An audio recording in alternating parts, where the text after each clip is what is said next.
This episode is brought to you by the Innovative Leadership Institute, working with companies that recognize the need to upskill their leaders and transform their organizations. We help executive teams prepare for accelerated uncertainty by creating the foresight needed to stay competitive and transforming organizations to become future ready. If you'd like to discuss how we can help prepare your organization for tomorrow, please visit innovativeleadership.com and click Contact Us.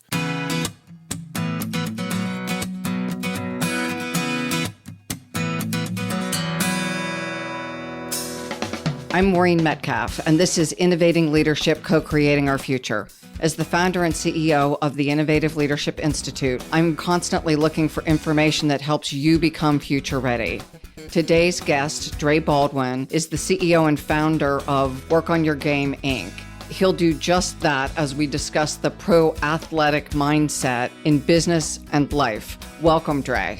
I am excited to be here, Maureen. Thank you for having me on. Looking forward to this conversation. Me too. So let's start with just a little bit of your background, and then we'll talk about working on your game and why it applies to business. I'm from the city of Philadelphia, PA, now live in Miami, Florida. I was always an athlete growing up, played every sport, a little bit of everything, a little bit of football, but never really got into tackle, never actually got the equipment. So I never really played football. Then went on to baseball, and I played baseball for several years, youth baseball, but I found out at some point in my early teens that my ceiling as a baseball player was mediocre at best. So I gave up on baseball and moved on to basketball. That was around age 14, which is relatively late for someone who's trying to go somewhere in sports, like playing college, let alone play pro. But that was the situation. I only played 1 year high school basketball, sat on the bench that 1 year, averaged 2 points per game, which I always like to joke. If I was playing soccer or hockey, I'd be in the Hall of Fame, 2 points per game. But in basketball, it's nothing. So walked on to play in college, and I walked on at the Division III level, which is the third tier of sports for those of you who follow sports. The sports you see on TV for college is Division I, usually. March Madness, that's Division I. We were down at Division III, the basement. And players who play at that level usually don't even have aspirations to play pro, let alone do they actually do it. But I was able to make it happen after graduating from college. I hustled my way into playing pro ball. I went to this event called an exposure camp. It was like a job fair, but you pay and you actually play your sport. So I went there with a bunch of other players who were trying to prove themselves pro-worthy. Played pretty well there. That's basically what launched my career. Played 9 years pro ball, starting in 2005 in Kaunas, Lithuania, 8 different countries. And while I was doing that, Maureen, I started publishing videos to this brand new platform called YouTube. And this is in 2005. So I do literally mean brand new. And this is basketball material. This is just for basketball players to learn how to practice basketball. That's pretty much what it became. I realized that the players who were watching me just wanted to see somebody show them how to practice, because they could now, at this point, back in our days, Maureen, we couldn't go on the internet and crowdsource information. But by this point, you can crowdsource information from anybody. This is 2005. So I just started making more basketball videos, built up an audience through athletics. And those players just started asking me questions about mindset. And this is kind of where the work on your game thing started, because they would ask me about, why do you show up every day to work out? Or how do you get the confidence to perform in the game when it matters? Or you got cut from your high school team 3 times. You walked on in college. You had to hustle your way into the pros. What kept you going? All those times where it looked like it was pretty much over. Why'd you keep going? That's how I got started getting known on the internet. Or how'd you get started playing overseas? How do you get started building a brand? And so I started answering these questions in my material, and that created the foundation of what Work on Your Game became, which we'll get to, I'm sure, in a second. I started writing books around 2010. Also, at that time, I started creating my own products and offers. So that's really when I became an entrepreneur, around that 2010 period. But I kept playing ball till 2015. So I had both of those going for about half of my athletic career. I was doing business on the internet and playing basketball. 2015, stopped playing basketball, went into full-time entrepreneurship. And fast forward to today, that's how we got here. So what Work on Your Game is all about is taking the tools and these strategies to help athletes get to the top 1% in the sports world, and we translate them over to the business world. I love that you shared that your path wasn't an immediate one. It wasn't a clear one. I think for most of us, you struggle with, what am I going to do? And you may be lucky enough to fall into the right thing. I became an economics major in college. I thought I was going to be either an engineer or an attorney, but I had a crush on my economics professor. So I chose economics. If people are choosing their careers, both I had a crush on him. Did you date him?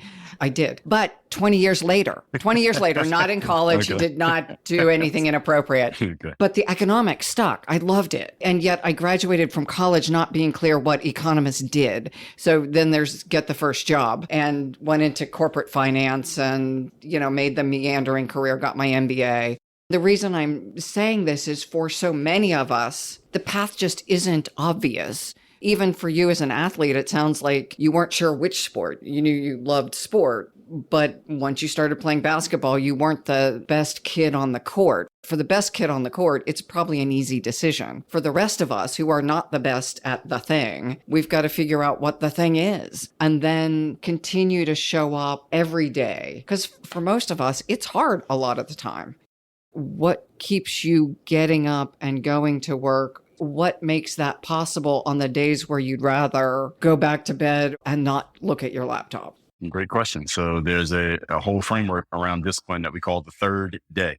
And it's all about that. That third day is all about, let's just think if somebody's going to the gym, for example, they haven't been there for a while, maybe a New Year's resolution to start working out, or they're getting married or whatever the situation. First day there, they're all excited, right? You got new workout gear, new sneakers, new boot camp class, new personal trainer. You're all excited to go to the gym, and that workout kicks your butt because you haven't been there in a while. And the trainer's going to push you just to show you how out of shape you actually are. So you work it, push yourself through the workout, drag yourself home, look in the mirror, and you say, all the enthusiasm you have left, I'm doing this. Second day, it's a little bit tougher because you have the fatigue from day one, on top of the fact that you're not conditioned for working out every day because it's been a while since you've done that. Trainer pushes you even harder on the second day, but you drag yourself through it, get home, look in the mirror, and you say, well, this is a little bit less enthusiasm. I'm doing this. By the third day, Maureen, things change already on the third day. By the third day, those workout sneakers feel like they're made of cement. By the third day, your body and mind are having a difference of opinion. By that third day, you don't even want to talk to the trainer. You don't want to say hi to the smiling person at the front desk of the gym because your energy is just not there. And you realize third day is the realization that this thing that you signed up for is not going to be one big party and it's not all fun and games, that there's some actual work involved in this. And all of us, no matter what we do, we all hit this point where we realize that the thing that we signed up for is not going to be as fun as it looked like in the brochure.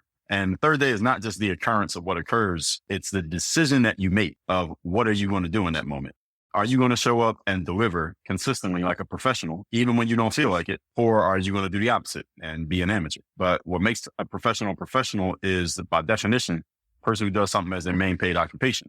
Or just think about that as consumers. Who pays for something that we don't know what we're going to get? Nobody. Nobody shows up and pays for anything when we don't know what we're getting. We want consistency for anything that we pay money for. So the professional has to be consistent in their performance, even when you don't feel like performing. And what I like to tell entrepreneurs all the time, and athletes as well, is that there will be days when you don't feel like being at work, but nobody should be able to tell which day that is because your performance should be consistent regardless. So that's my answer to your question. Thank you. And for leaders, it's even harder because people are looking at us differently. They're looking at us to motivate them, to encourage them, to inspire them. And if I don't feel like being here, it's really hard to inspire other people to want to be here and give their best. That's right, 100%. And as a leader, your people are drawing their energy from you. So the way that you show up is determining how they might show up. And also when you're the leader, depending on the kind of work you're in, the people who are working with and for you, they may not be at your level. They may only be able to get to about 80% of what you can get to. So if you're not bringing the energy, then you know they're not going to bring it. So everything kind of trickles down from you as the person on top. On that note, you talk about discipline. And I think all of us intuitively know it matters. But how do I connect to my internal something when it's either day 3 and I'm tired of working out and I don't see results yet, or it's day 10 in my career, I'm walking into a meeting, I anticipate that I'm going to be met with resistance from my board or people who report to me, and it stopped being fun. And yet, to your point, I've got to motivate and inspire people. How does discipline help me connect with that? And can it help me rebuild my interest in being here? Well, absolutely. It can help it. And how does discipline do this? Well, discipline is the answer to the question. But the bigger question goes a level higher because what a lot of people incorrectly think, they think discipline is a starting point. If you just get more discipline, because I hear this from people every day, somebody's telling me how they need to be more consistent, more persistent, more disciplined, or for lack of a better term. People are telling me this every single day. And they're like, well, Dre, how can I do it? The challenge is discipline is not something that you force feed upon yourself. You can't make yourself be more disciplined. Technically you can, but it's not going to last. What you want to do instead is understand the equation, because when anybody's looking to be more disciplined so that they can, let's say, lose weight, or get in better shape, or they can finally launch their podcast, or finally finish writing their book, or put their website out, or whatever it is that they need to be disciplined to do. If you're trying to force yourself to be disciplined in order to do it, it's not going to work. It won't last. Instead, you have to understand how the formula actually works, which is structure creates discipline. Discipline does not create structure. Structure creates discipline. So any of us, you think of your parents growing up, they created a strong structure for you to follow. You were disciplined because they provided the structure. You weren't just born disciplined, right? You fit into the structure that was created for you by your parents, by your coaches, by your teachers, by any responsible adults that you had around you. And because of the structure, you were positioned to be disciplined. So it's the same thing for the rest of us. Anything that we want to be disciplined at, first question we got to ask ourselves is, what structure do I need to put in place so that the discipline becomes easy? That's what we need to be looking at. Growing up with a military dad, there was no question about structure. I had structure, my brother had structure, and we had discipline in the form of corrective action when we did not do as told. So let's go to organizationally. We talk about in one of our frameworks, what goes on inside of me. So what do I value? How do I behave? Our culture and our systems and processes.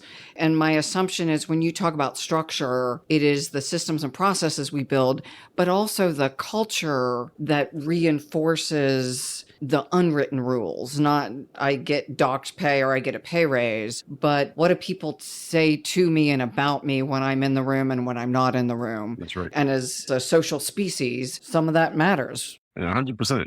All those words that you said can be synonymous with the structure, right? So culture is a structure. Habits are a structure. A system is a structure. A process is a structure. Your standard operating procedures are a structure. And when people follow them, if there is one, then discipline comes out of the bottom of the funnel, so to speak. So that is 100% true. As you say that, part of what comes to mind is entrepreneurial organizations, smaller tech organizations, innovative organizations often claim that they don't have to be structured, and the lack of structure is what creates the innovation. My hypothesis in listening to you is it's structure that matches innovation, not free-for-all. Yeah, it can't be a free-for-all because then it'll be crazy. It'll be like when you were in second grade and the teacher didn't come, you had a substitute. It was a zoo that day. So no, you don't want that. What you want instead is that you want to create the environment. And again, the culture can be, hey, this is a little bit more loose. There are some cultures in corporate where they say, hey, everybody needs to be in a suit and tie every day and your jacket needs to be buttoned. And there are other environments where they say, wear whatever you want. But there is some type of organization. Anytime that a consistent result is being produced, there has to be some kind of structure in place. Or if you want a consistent result, then there has to be some kind of structure put in place. Now, every structure is not made the same way. People have different ways of doing things, but there has to be some consistency there if it's going to be a professionally run organization. If you're going to make money, it has to be professionally run, just by definition. Can you give a couple of examples of maybe one athletic and one business of how you've seen people create structures, maybe something novel that we haven't all seen that really elevated people's games? I can use myself as an example here first. When I first got on the internet, and this is before we were using phrases like content and social media and influencers and things like that, I noticed that there was an underserved audience of athletes who wanted to learn how to play basketball because I was in the gym. They saw that I knew how to play, but they didn't know who I was. But they saw I was putting free videos on the internet, so why not milk this opportunity? So they would just ask me, hey, can you make more videos? That was in 2005. So around 2009, Google had purchased YouTube, and now you can make money from putting videos on the internet. Because before that, if you were putting videos on the internet, you were some bum living in your mom's basement and needed to take a shower and get a real job, right? So now you could actually make a business out of this stuff. I'm thinking, how can I do this? What can I do to take advantage of this? Because now I know the more content I put out and the more it gets seen, the more money I make. So how do I maximize this? That was my first question. So I thought, I go to the gym every day. Why not put out a video every single day? Now, this is a great idea in theory, but how can you actually do it? That was the challenge. Who can put out a video every day? Nowadays, that seems not that hard to do because everybody's doing it. But back then, 2009, this is not a normal thing. So what I started doing, Maureen, was the structure was I just started writing down everything I knew about the game. I knew everything I knew how to do that I could actually show you on camera. I started writing it down. And then I'll go to the gym and I'll record it. And the challenge was I was like, I'm going to run out of ideas in about a month. All right, what am I going to do here? But what I realized was that I could take a kind of like a tree of movements, a tree of exercise, a tree of drills that, let's say 30 different drills, right? Anytime I came up with a new move, I could just plug that new move into this tree of 30 drills. I could take the new move and do piece 1, new move, piece 2, new move, piece 3, new move, piece 4. So every time I thought of a new move, I knew I was getting 30 videos out of it. So you'd have content for a month for each new move. Exactly. And this is how I still put out videos every day on YouTube to this very day. Now, they're not basketball. It morphed into something else, but I still put out videos every day simply because I started exercising what I call the idea muscle. I get good at coming up with ideas, then that muscle stays strong, it stays malleable, and you can keep coming up with ideas. So the first thing I did was come up with that structure, which allowed me to take one idea and it produced 30 pieces of content. That was the structure. Every one idea meant 30 pieces of content. So I didn't have to come up with 1,000 ideas. I needed 10 ideas. And there you go. That's 300 videos. And with one video a day, that's almost a whole year's worth of material if we're doing it that way. Just to give you a bare bones example. And the sports side of how I did it. And that elevated my game because it got me known on the internet. So the funny thing I tell people all the time is, when I'm in the mall or something these days, a young man might be 30 years of age. He sees me, says, man, I used to watch you on YouTube.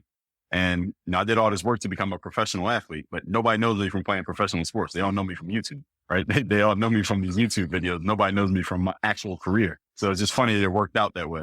And these days, there are YouTubers who are more famous than the people who are doing it the traditional way. YouTubers more famous than people on TV, and YouTube athletes more famous than professional athletes. YouTube musicians more famous than guys who are signing record contracts. So it's funny that it worked out that way. So that's on the sports side. It's kind of a business thing as well. But on the business side, once I started creating products, these are just training programs for basketball players, teaching them how to play basketball. And this was a shooting program, was $4.99. A dribbling program was $4.99. That's how I got started, selling $5 programs on the internet. And I'll put a video on YouTube and just say, hey, if you want more drills like this, click the link in the description and go buy the program. So we were selling a lot of programs just off of that. And then I remember I did this, because this is when influencing started to become a thing. It's about 10 years ago, 2013. I did this influencer event with Nike in the summer of 2013, where they took me and about 20 other basketball influencers. They flew us all to New York, put us up in the Sheraton in Times Square. And we did this big event for about 3-4 days, and they gave us all this free stuff. It was so much free stuff, I had to check an extra bag just to get home.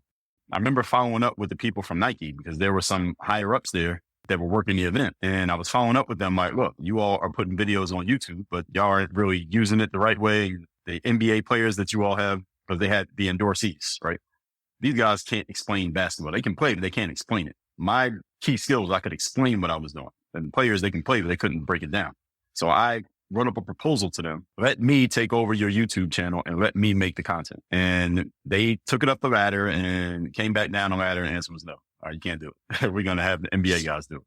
And I was just racking my brain trying to figure out, how can I take what they're doing and make it work? Even if I can't do it with them, how can I do it for myself? So Nike used to always do this thing. They would have these things called the signature moves, where they would take somebody like Kobe Bryant, and they would have that player do a video where he would break down a move that he was known for. So Kobe talked about, hey, here's how you beat a guy off the dribble, get to the rim and dunk it, or here's how you shoot a pull-up jump shot. And they called them the signature moves. So here's Kobe's signature move. Here's Richard Hamilton's signature move. But Nike wouldn't work with me. They wouldn't let me take over the channel because I knew I could do it better than they were doing it. So I said, here's what I'll do. I'm going to create a bunch of training programs called the signature workouts. And the signature workouts are going to be based on the playing style of the NBA players that the players who are watching me on YouTube already like.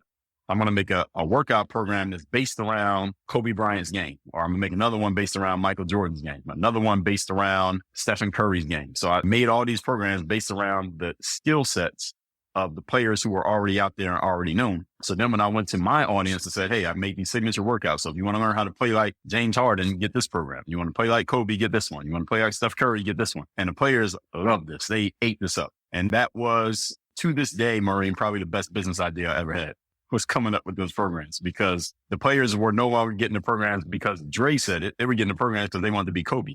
And I think I'm a pretty good guy, but me, Kobe, or they were trying to be Kobe. There was so much leverage in that. You want to play like Kobe, get this program.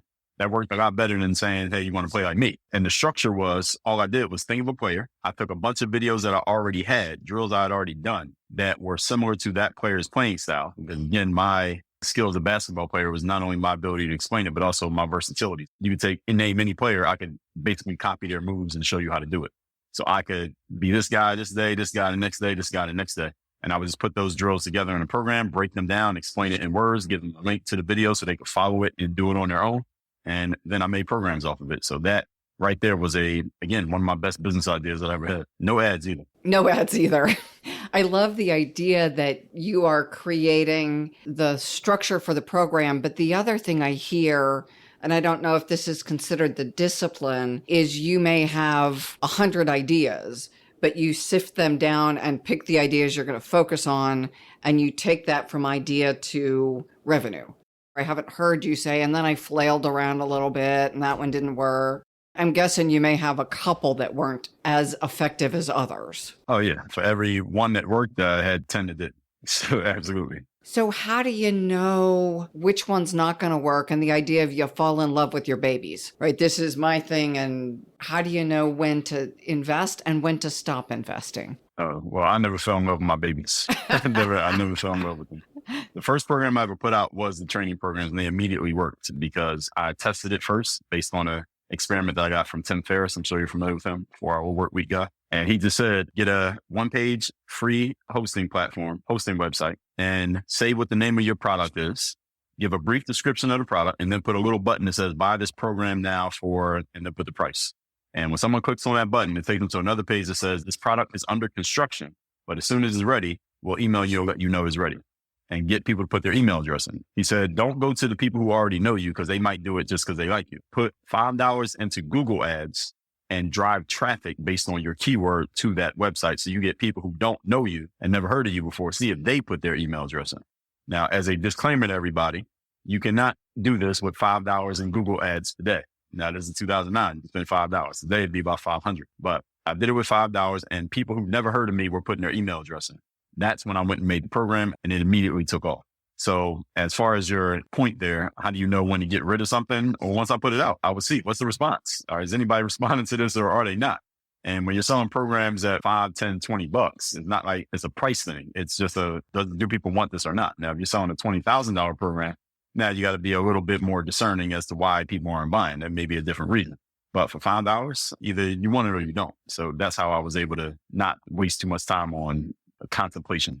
When you talked about how you evolved all the way back to high school, the idea of mental toughness resonated as when something didn't work, you kept going. So combination of discipline and structure, also the inner motivation, not the external of I'm going to keep showing up. Explain a little bit the mental toughness and how that fits with discipline and structure. The way I define discipline is your willingness to show up every day and do the work. And confidence is your ability to put yourself out there boldly and authentically. And what mental toughness is your ability to stay disciplined and stay confident, even though doing all the disciplined stuff and the confident stuff hasn't worked yet. That's what mental toughness is about. Can you keep going? So some people may call this persistence or grit or stick-to-itiveness. They all can be synonymous in this context. So what mental toughness is about is sticking to the program and sticking to the plan, even when the plan hasn't worked. Now, the caveat to that is given you have sound reason to believe that you have a good plan. Now, if you just came up with the plan out of nowhere and there's no proof that this plan actually works, it doesn't mean it can't work, but I'd rather be mentally tough and stick to a plan that I know works because it's coming from some kind of reliable source that tells me this will actually work. Now, when you're first starting out, maybe you don't have any reliable sources. For example, myself, being a high school player who got cut from the team as a junior, I didn't have any source material that says, keep playing because you're going to become a pro athlete 5 years from now. But I didn't have any other options. I had nothing better to do. So might as well try out again. What's the worst that could happen? So it does sound like there's also a trade-off. That's right. And that was where I was saying, fall in love with your babies, idea babies. How do you know which ones to cut and which ones to keep? Because mental toughness is a great idea until you are mentally tough and have grit and keep working something that's really not going to work. Yeah, it's a judgment call. Ultimately, it becomes a judgment call. And there are no perfect scenarios in life. There are only trade-offs. Everything is a trade-off. Whether we recognize it or not, everything is a trade-off and everything has an opportunity cost. So we have to make those judgment calls because people will ask me stuff like that. Dre, should I quit basketball or should I keep playing? Should I keep doing this business or should I not? I give them my expert advice. Then I always end it by saying, ultimately, you have to decide because I don't have to live with the outcome. You do. And so whatever you end up doing, you got to live with it. I don't have to live with it. So you can't go off what I said. You got to go off what you said. You can take my advice into account, but ultimately the decision comes down to you. And life is all amalgamation of all the decisions that we make.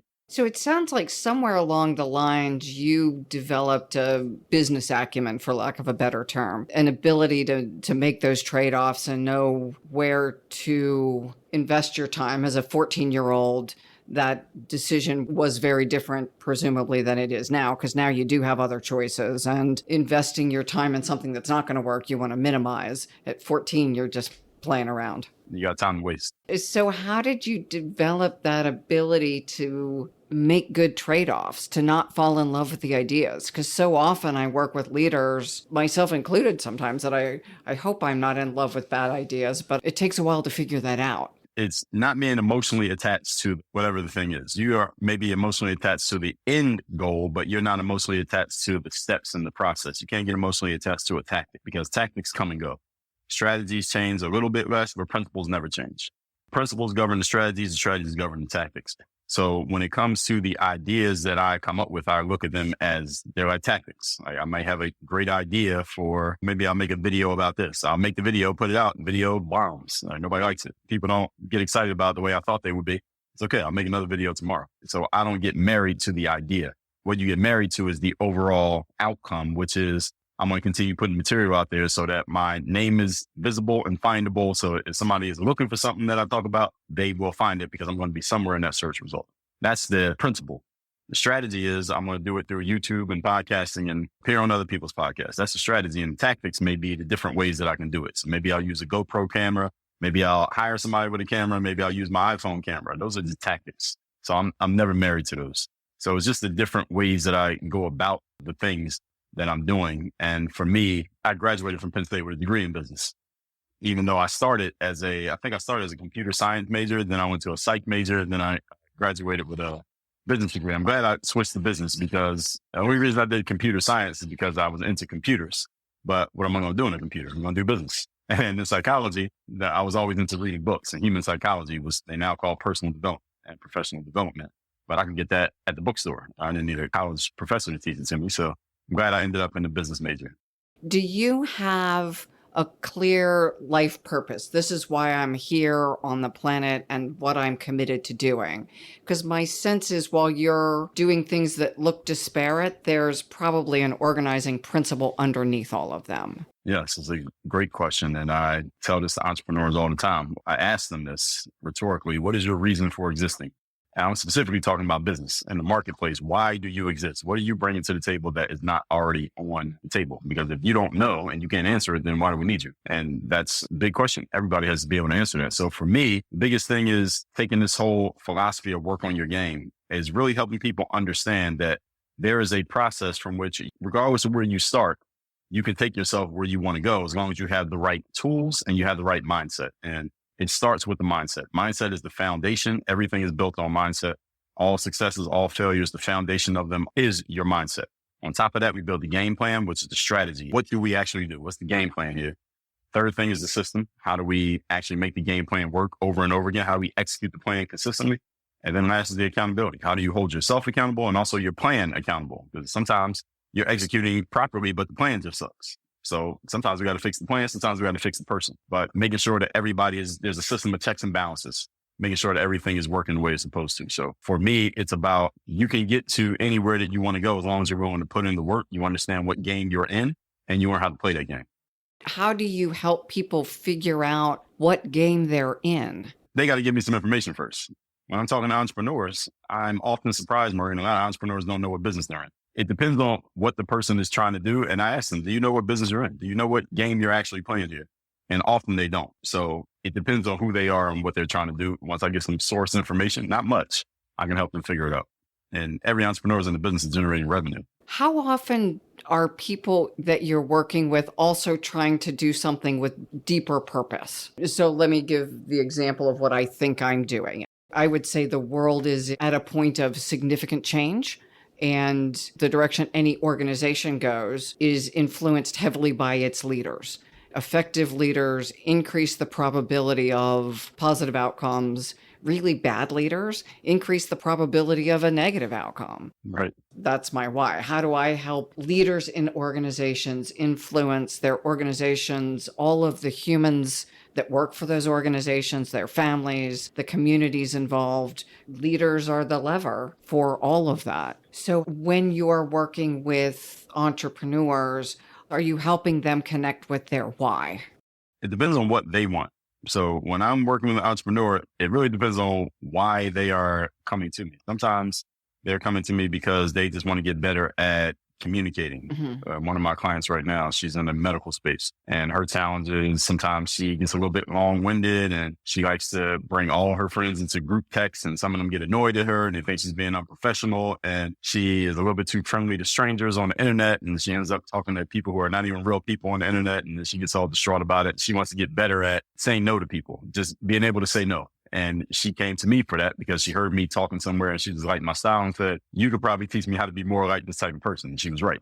But she wasn't looking to figure out her why. So it depends on who they are and what they want, because I have a very eclectic clientele base simply because of my background as an athlete and then being an entrepreneur, and then discussions that I get involved in online might not be about either one of those things. It's so often about how we communicate and personal development and just growing yourself as a professional and just growing yourself as an individual. I'm not always helping people find their why, because that's sometimes it never even comes up in the conversation. How did you find yours? Because my guess is you have a sense of why you do what you do. Another thing is, Maureen, when I saw the internet, I knew it was for me. As soon as I saw the internet probably about mid-90s when I saw what it could do. This is back to AOL dial-up days. So I can still hear that sound, that static sound, and then a little beep. And, AOL with the CD and the newspaper. I remember those days. And I remember when I got on it, I used to play chess in middle school. So you could play chess against other people. And then the AOL Instant Messenger, and then the AOL chat rooms, and then email came along. And I'm like, wait, you can talk to people that you never even met on the computer, and you can just sit in the house and talk to other people. And then you can make your own website. Now you can put your messages out there. Now you can publish yourself and all these things. Then the visual stuff came in. It wasn't just textual. Now you can make videos. I knew it was for me. I knew I was going to be doing something on the internet. That's why I majored in computer science. I wanted to be on computers, but not on the backside. I didn't want to be a coder. I don't know how to code to this day, but I knew I wanted to be on the front end. But the front end didn't start to exist until I was out of college. That was around 2005, 06. That's when Facebook came around, opened up, and then all these other apps came around. And that just happened to be a period where I was looking for something, because as a pro athlete, I don't know if people know this, but we have a lot of downtime. A long day at work for a pro athlete is about 4 hours. That's a long day. Normal day is about an hour or two. So we got a lot of time. So when you see athletes making rap albums, that's why. It's not because they can rap, and most of them can't. It's because they don't have anything else to do. So they got to find something to do with that time. I just happen to be a computer guy, and I happen to be a reader. So I write books, and I got on the internet. That's how it got it. So you said you've written 33 books. Mm-hmm. What is the organizing principle behind what do you choose and what do you not choose to write about? That's another great question. I could theoretically write 1,000 books, and maybe I will, depending on how AI software goes, and it can help me out. But as far as what I choose to write about, often it's just a matter of how much people are asking me about certain things, because all the content I've ever created, and I've created, I believe, more original content over the last 18 years than any person on the internet. Now, some people have more published stuff because they repurpose their stuff better than I have repurposed mine. Some people repurpose like ridiculously. I'm catching up. I'm going to let this AI software help me. I'm going to catch up.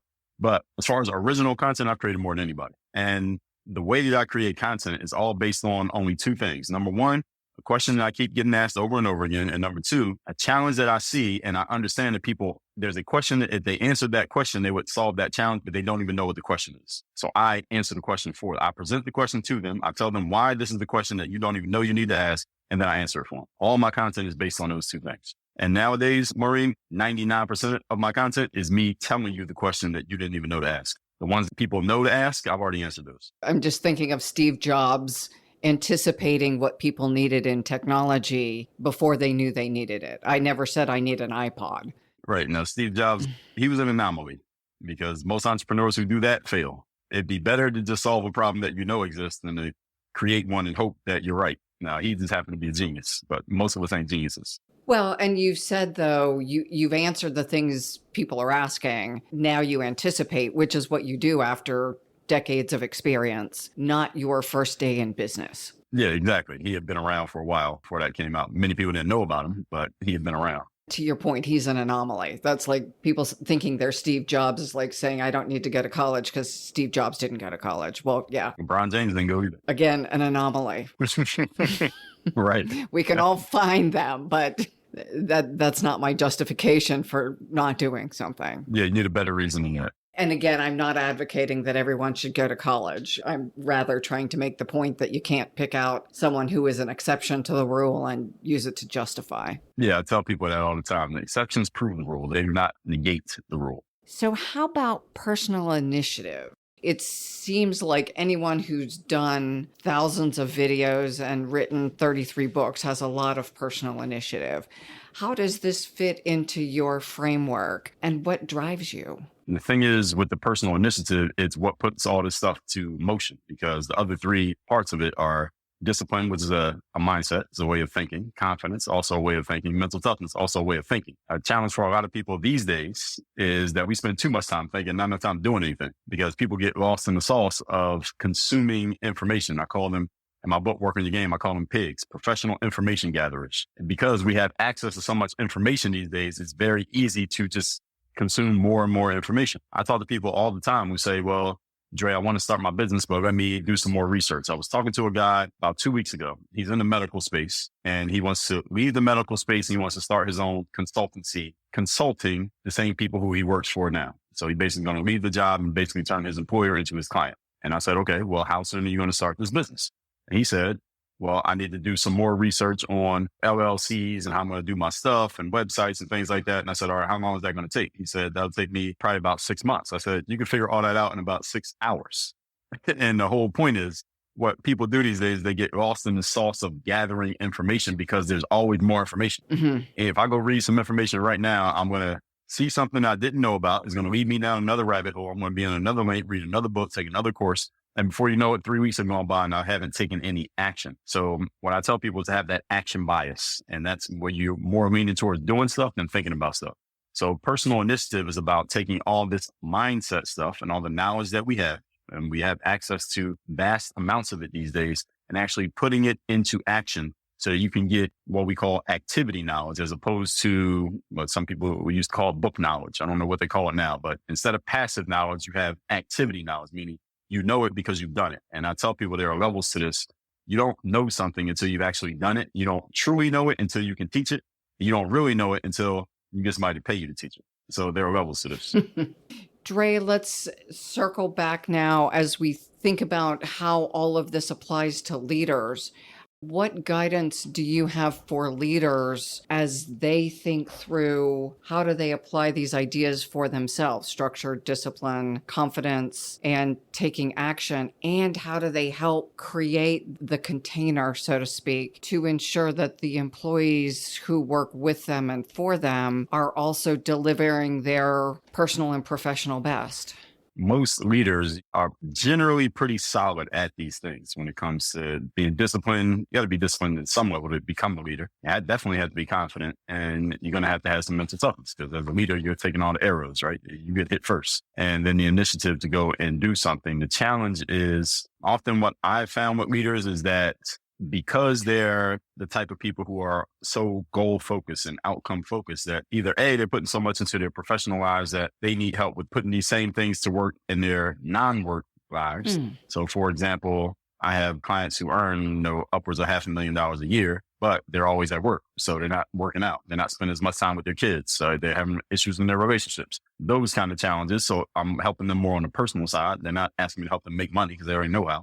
Or they have people who work for them who don't have discipline, confidence, mental toughness, and they get frustrated because how do you not see this? How do you not understand this? Why are you not doing this? They have that challenge. So how do you get those people to do what you want them to do without jumping down their throats and stomping them out? Because that's often what they're thinking of doing. So I'm sometimes talking them off the ledge and getting them to put the gun down, metaphorically speaking, so that they can actually talk to their staff in a way to kind of bring them along, understanding, and at the same time understanding that the people who are working for you might be the reason why they're working for you, because they don't have the same ambition that you have. They're not wired like you. So they're not going to do what you're doing. They are going to do a certain amount. They have a capacity. Your job is to get them to that capacity and then accept them as they are, as long as they're doing what you need them to do.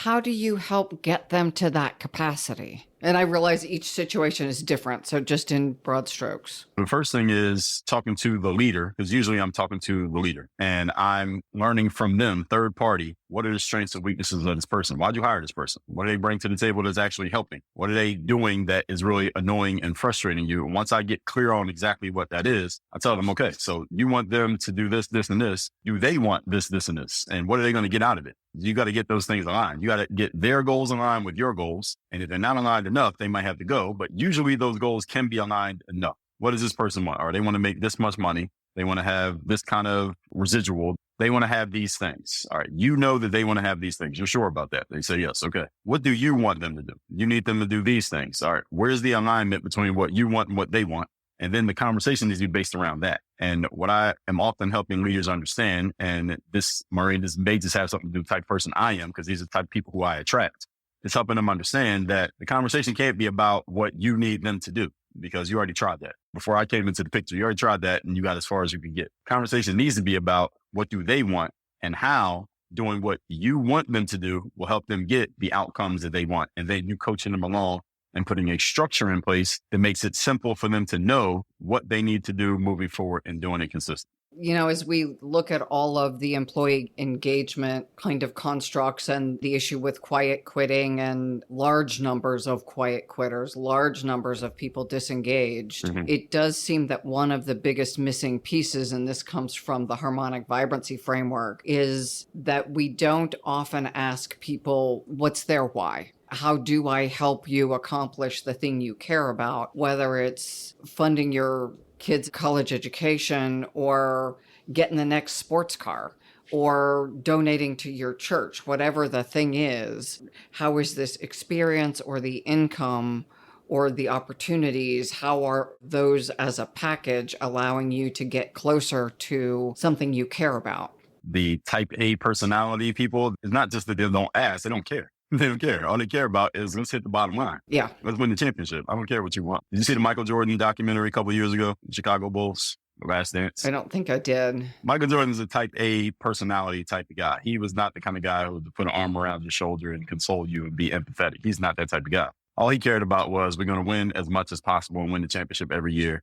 You all are here to do a job to help me lead this team to win the championship. What you want, I really don't care. He didn't care. Now, he didn't say that in so many words, but he basically said it. If you watch the documentary, he basically let everybody know. My thing was about winning. And if you're playing a professional sport, you should probably want to win. That was his assumption. Now, did everybody want to win? Yes, but they all had other reasons besides that. Michael Jordan never asked and he never knew and he doesn't care. He still to this day doesn't care. And that's how some leaders are. They don't care. There needs to be somebody. He had a teammate named Scottie Pippen. He was the kind of the in-between guy. He could take Michael's message because he had Michael's respect because he was a star as well. And he could kind of communicate that to the rest of the guys on the team. The rest of the guys on the team connected with Scottie, even though Michael was the main guy. So sometimes you may need that in-between guy, or you got to help that main person become more of an in-between person so he or she can connect with the other people in your organization. But that connection has to happen somehow, some way. I love the idea that Michael didn't have to learn to do that because that may just not be how he's wired. And I've certainly had clients who would be more effective if they could do that better. And some of them are willing and others are saying, look, I'm winning championships. You know, we're making X amount of money or we're beating the competition in X kind of way. It's working for me. Why do I want your touchy-feely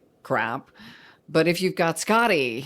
If you have a Scottie Pippen, or this is why in coaching nowadays with sports, especially see this in basketball, I don't know how much it's changed in tackle football in America, but in basketball, there used to be 3 coaches. There'd be a head coach and 2 assistant coaches. But nowadays, it's like 15 coaches. If you watch a basketball game, there's like 6 coaches in the front row. Now they have the second row behind the bench is 8 more coaches. There are some basketball teams. I went to a college game a few years ago. It was University of Miami against Georgia Tech down here in Miami. Georgia Tech's team had more coaches than they had players. They had about 15 coaches and about 12 players. I guess that's great for the coaches because they all can get paid. They opened up these jobs. I don't know where the money came from, but they're paying these guys. But at the same time, it's like the assistant coaches are the liaison between the head coach and the players.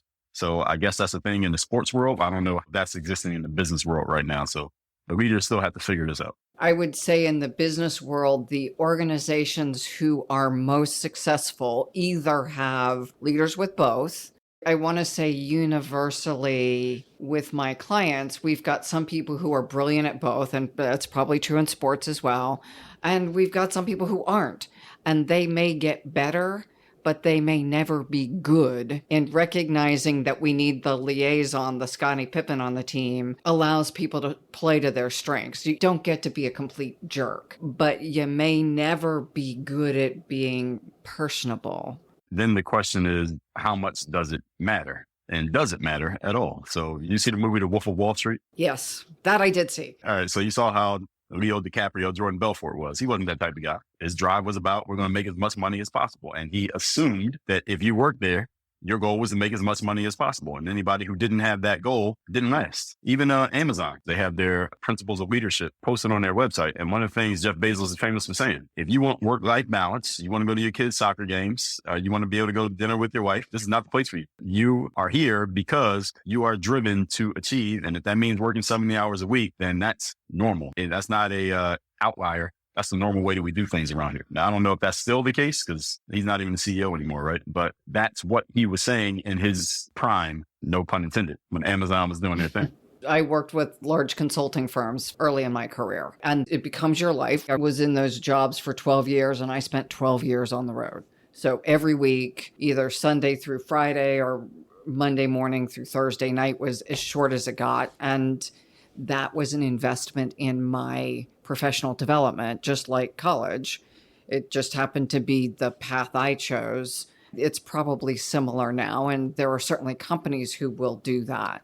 It'll be curious to see our younger generations who are more purpose-focused than revenue-focused. How will they accept that kind of imbalance? Is it an investment in my future, or is it we can't attract people if we have that kind of life anymore? It's a great question. I think it depends on who's leading, who's calling the shots, because there are going to be some, as the next generation comes up, there are going to be some old school people leading who say, hey, we're still going to do it the quote unquote old school way. But there are also going to be some next generation folks. I mean, it's not the whole generation, right? It's going to be some next generation folks who were raised at the feet of some of these old school people, and they're going to bring those old school principles with them into new organizations. I think it will be fewer, as you're saying. I agree with you. It will be fewer of them, because every generation is going to kind of reject what the previous generation did. That's going to happen. I'm interested to see what happens as well. Also, at the same time, some things are going to be a little bit easier, I guess, for lack of a better term, for the next generation, simply because with the automations and software, I mean, think about what you had to do if you wanted to write a book 25 years ago versus what you had to do to write a book today. You can write a book from your phone. You don't have to go through any gatekeepers. You don't have to prove anything. You don't have to have any level of expertise whatsoever. And the book can be out by tomorrow. But 25 years ago, what you had to do. So it's a lot easier just to put yourself out there. Video, TV, radio, books, publishing, everything. So it'll be interesting to see, I guess, is the best I can say. Agreed. It will be interesting, and probably the range of outputs and outcomes will be, if you're publishing books and you don't know what you're doing, hopefully you won't sell heavily. But you never know. Dre, what else would you like to cover as we hit the home stretch? What do you want listeners to take away as the most important points that you're making in your life's work? Most important thing is that the reason why this is called Work on Your Game is because whether you're an athlete, entrepreneur, a librarian, a consultant, a teacher, a maintenance man, we all have a game. Whatever it is that you're doing, there's a game that is being played at home, as a parent, as a spouse, as a daughter, as a son, as a friend. There's a game that's being played. Your job is to know what game you're in, understand how that game works, and then work on your game so that you can play that game as best you possibly can. That is the inspiration as we wrap up. How would people find your books and videos and find you? Man, well, I'm everywhere on the internet. So for all that stuff, you can just Google me. But I'm on all the social media platforms. So you name any social media platform, just look up my name, Dre Baldwin. I am on all of them. I post to everyone at least once a day. I send out a daily motivation text free of charge every day. To anybody who would like to get that text, you can just text me at my number, 305-384-6894. I'm sure that'll be in the description somewhere. And to work with me directly, the best place to get started would be workonyourgameuniversity.com. Work on Your Game University. That's where I offer all my courses, all my coaching, all of that is there. And then once you get into my world, text messages, social media, all of that will let you know about all the other stuff, like the books and all those things that you can get at your convenience. Thank you so much for sharing your wisdom from an athletic perspective. Clearly, I don't know much, and many of our listeners do. What you've accomplished during your athletic career and during your business career is quite commendable. There's a lot people can learn from you. So thank you for taking your time today to share your wisdom and insights. Well, I much appreciate the opportunity here, Maureen. Thank you for sharing your platform and the opportunity to share with your audience. And hopefully we get some great feedback from everybody. And to our listeners, thank you for joining us. And thank you for making the contributions you're making in our very dynamic world.